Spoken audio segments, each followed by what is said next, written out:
What's going on, everybody? This is Michael Hayes, and on my channel I talk about my journeys in real estate and pretty much life in general at this point.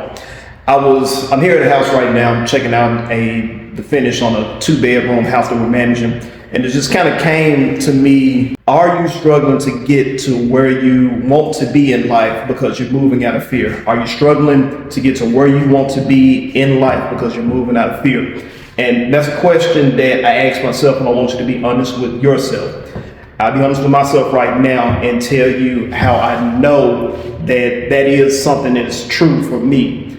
To give you an example, over the past 2 years, I got hit back to back on some rehab homes that I was doing. If you've been following my page for a while, you know I do a lot of rehab stuff, also on my old page.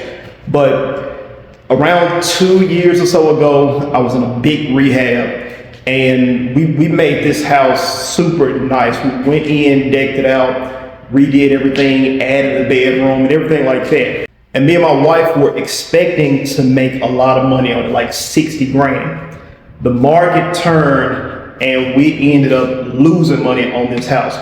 And to be completely honest, that knocked some of the confidence out of me. But on top of that, right after that, we had another house that I think we ended up losing like 8 grand on, and then another one after that where I think we kind of like broke even. Now, we had some other stuff going during the time, but these blows during these rehabs, but it really put a fear in my heart of really wanting to move forward with, trying to get good with rehabbing houses. It took a lot of momentum out of it. So even though I knew that rehabbing homes was the bigger money play, rehabbing them to rent out, it took a lot of the momentum out of me. It was like a slowdown in my progression. I felt like I hit a ceiling, and I felt like I just really wasn't going to get past doing the simple tasks that I was doing and being able to move forward with the harder tasks that would result in more money.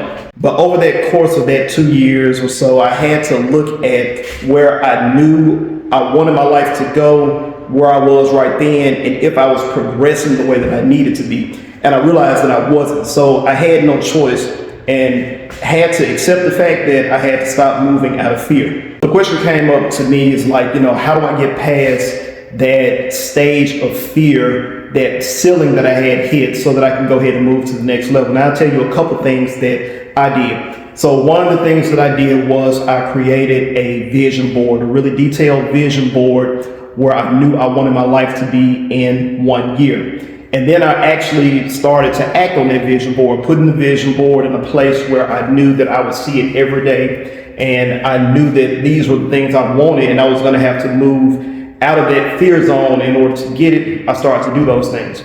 So one of the things that I did was I knew that I wanted to have a new business that was brandable. So I created that business. Came up with a good name. I didn't hesitate to move on it like I had done in the past. I started that LLC and I began to work on it. I also knew that I had to get out of my own way. I believe that a lot of times, especially entrepreneurs, one way that they move in fear is that fear of letting go of different tasks and giving it to somebody else to do. Now, I talk about delegating a lot, and I'm just now at the point where I'm trying to hand off some more tasks. Me and my wife, we were taking on a lot of calls. My wife, the majority of it. She was trying to get through a couple of hours of cold calling a day, but we just knew that wasn't sustainable for her. One, because we had, a newborn baby, and then just other tasks that need to be done. So I knew that I had to go ahead and give that off to somebody else, hire a rockstar VA, and just got out of my own way. We got out of our way so that we can make sure that we're making consistent calls and trying to, push some leads in so we can get to that next project. And then the biggest thing for me as a real estate investor is just making offers. Today, checking out some houses, and I'm going to make an offer on one of them today. Might get rejected. If it does, that's just part of the game. Rejection is part of the game. Each no is that much closer to you getting to a yes. Who cares if you get a rejection? You got to go ahead and make it happen, and eventually you'll get that yes that you need. And of course, that's just based on my experience in real estate, but that can be applied to pretty much whatever business that you're trying to do, whatever goal it is that you are trying to get to. You can't move in fear forever. At some point, you got to break past that and do the things that you need to do to get to that point in life where you know where you want to be. leave a comment below. Is there a point right now where you feel like you're moving in fear and you can break past that? What is it? What do you plan to do? Make sure you like, share, and subscribe. I'm trying to get to 1,000 subscribers on this channel. Appreciate you guys checking in. Peace.